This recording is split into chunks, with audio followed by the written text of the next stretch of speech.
Is it true that Shawn Michaels once said something cocky about your punches, and then you had the altercation with him? Like, what exactly happened? No. Sean's a great worker, and Shawn said some things about me, and I said something about when I heard that. I said something about him, and that I don't remember anything. It's so stupid now. Right. It's silly. Do you remember what he said, or no, not really. okay?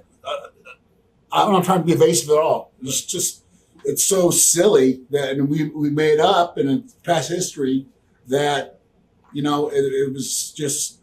I think I hung out with Shawn Michaels and Scott Hall and Kevin Nash, and they and then I started traveling some with Davey Boy. Right. And Davey Boy, somewhere out of that, I don't know how or why there was friction, and my sense of humor once again, I called them the Kliq because they'd sit Vince was off with their feet up on this thing, and the big guys waiting to figure out whether they're going to keep a job there, feed their families.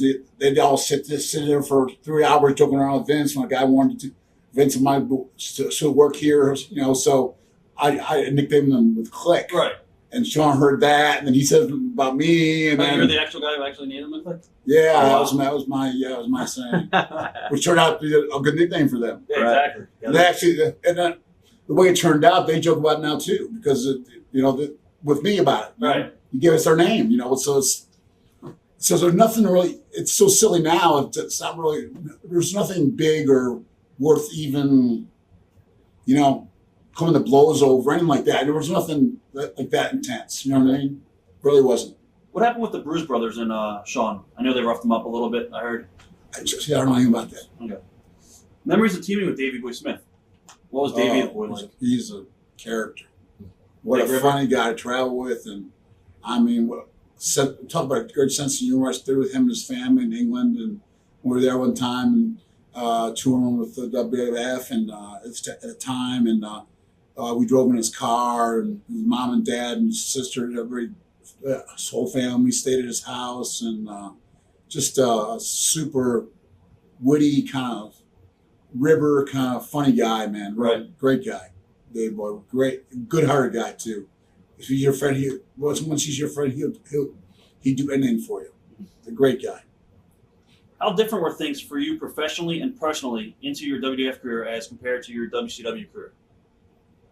I don't quite follow you. Like, how different was your life as far as it was compared to being in WCW? How different? Just travel was hard. A lot of travel. Yeah, we'd be gone like 17 days at a time, maybe home for 2 or 3. You actually wouldn't even unpack your bag in WWF at the time. Right. You do TVs, then a 10-day Europe trip, come back to TVs, and then go home for a couple days and go back on the road maybe for another 10. Huh. And it was How'd you a do lot it? of travel. Well, you just do it. It's your job, What locker room did you like better? What locker room with all the guys did you get along better with? What do you mean? Like the WWF locker room, were you like more friendly with the guys in WWF or back in the NWA days, or who did you feel closer? I say WCW locker room was a little tighter, Right. because we were kind of the underdogs. They were always the big monster, Big dogs, Vince McMahon and Machine. So I think they had a little more camaraderie between the WCW wrestlers. Right. In the locker room and stuff, and outside the locker room and stuff like that. So, but I don't mean that bad. There wasn't a bad atmosphere. Right. WWF, but WWF had more guys who had used the word clique, but guys went with their own little groups. Since you had such a close friendship with Sting, was there any shot of him trying to get him into WWF at the time when you were there? Or? No.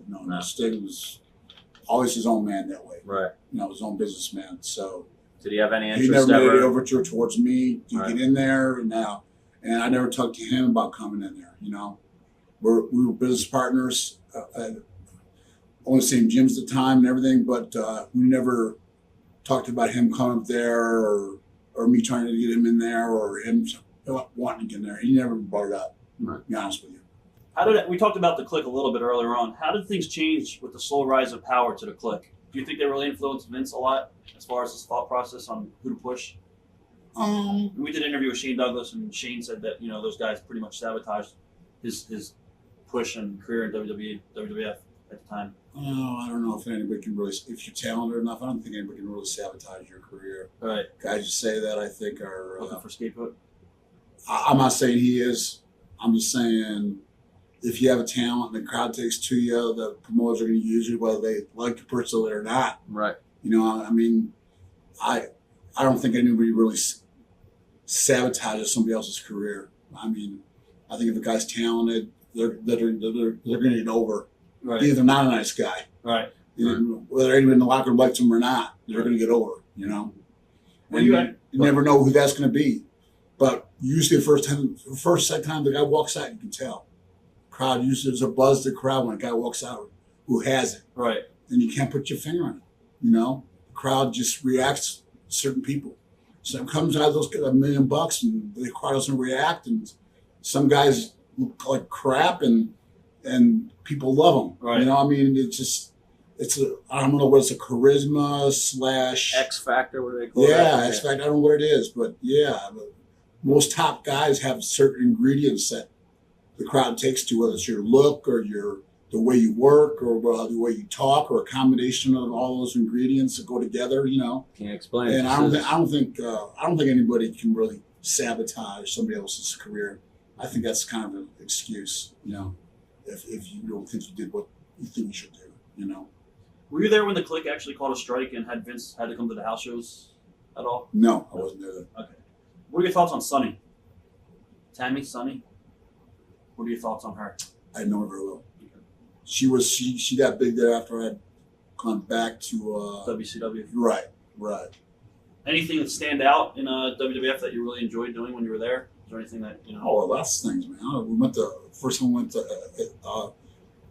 Israel. We went to Tel Aviv, and we were like the Beatles. And I remember stuff like that. There's some unbelievable. In Innsbruck, we stayed in, and the travel was tough, but also some beautiful places I saw when I worked there. And so the travel was tough, but at the same time, it was, you know, you saw a lot of places and different kind of people, and so that's kind of a learning experience, and it's fun too. Right. So I mean, I have a lot of good memories from WWF. I have no bad sentiments or bad hatred or for anybody or anything there. You know, I like I said before, I don't mean to be redundant, but I work my job and I do my best, and you know, and I try my best when I was there, you know, and I don't have any bad memories of that or the way Vince treated me or anything like that, you know. So you always got along good with Vince throughout your relationship? Yes, always. I'd heard he was upset when I went to WCW, right? Because WCW stipulation was that I do it unannounced, which was really tough for me because that Suga taught me you always give a 2-week notice, you know. Right. But people don't know I actually worked 6 months beyond having a contract with Vince, trying to work out a new deal with Vince, and we were talking and negotiating. There was no bad words, no hostility. And it just got to the point where I knew that the contract we were discussing just wasn't going to happen. And WCW would give you the opportunity, but Eric Bischoff's stipulation was you got to be a surprise. Now, they went against everything that I could possibly want to ever do in business. But it was a chance to get back in WCW, and, you know, and I thought that WCW had a chance to really go on the upswing there. I wanted to be a part of it, and I regret that. I think I hurt Vince's feelings doing that. I regret that, and I've written him a letter and apologized to him for that because I'm not a professional, right. And just it was just something that, you know, that most people put in my spot. You know what I mean?